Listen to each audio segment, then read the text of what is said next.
Ертең Белград қаласында Сербия мен Қазақстан арасында Дэвис кубогының 1-8 финалы басталады. Балқан түбегіндегі бәсеке алдында екі команданың теннисшілері мен капитандары бақ өкілдерімен жүздесті. Белградта жүрген спорт шолушымыз Қанат Базылхан баспасөз мәслихатынан хабарлайды.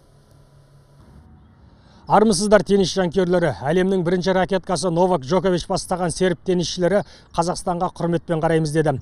Әлем мойындаған ойыншы тіпті қазақ теннисшілерінің есімін жіпке тізгенде айтып берді. Олардың арасында үлкен спорттан кеткен Юрий Щукин мен бұған дейінгі Дэвис кубогында ойнаған Евгений Королев та бар.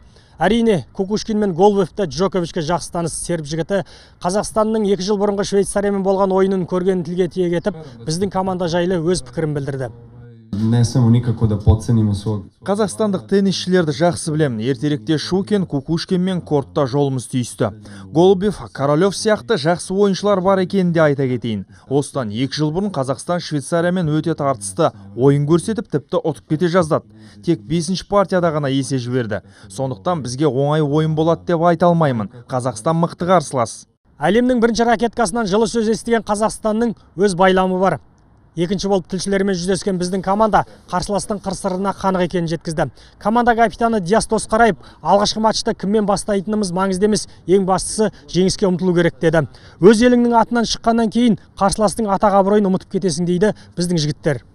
Себебі Джокович ол танымал ойыншы. Біздің балдармен ойнаса, немесе басқа танымал теннисшілермен ойнаса, Федерер болсын, Надаль болсын, ол фаворит ретінде болып келеді.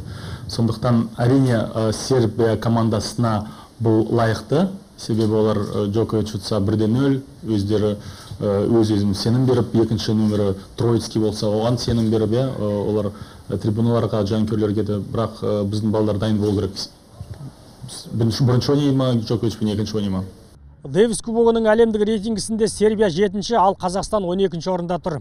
Алайда командалық сында жеке ойыншының емес, тұтас ұжымның жеңіске деген ұмтылысы нәтижені шешеді. Бұған дейінгі Дэвис кубогында мықтылардың мысын басқан Қазақстан енді ширек финал үшін аянып қалмаймыз деді. Қанат Базылхан, Мейрамбек Ахмаханов, арнайы хабар үшін Сербия астанасы Белградтан.